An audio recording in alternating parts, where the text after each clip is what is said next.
Cette candidate m'intéresse. Alors, je vais lui demander de constituer son dossier de pré-embauche. J'ai besoin de son extrait de casier judiciaire, d'un RIB et de son permis B.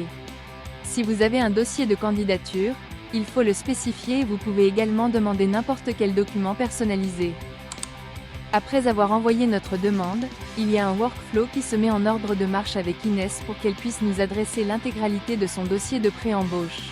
Si vous souhaitez que votre chargé de clientèle Léa, qui est lui-même expert en recrutement, vous donne son avis sur cette candidature, vous allez simplement demander un rendez-vous à votre chargé de recrutement.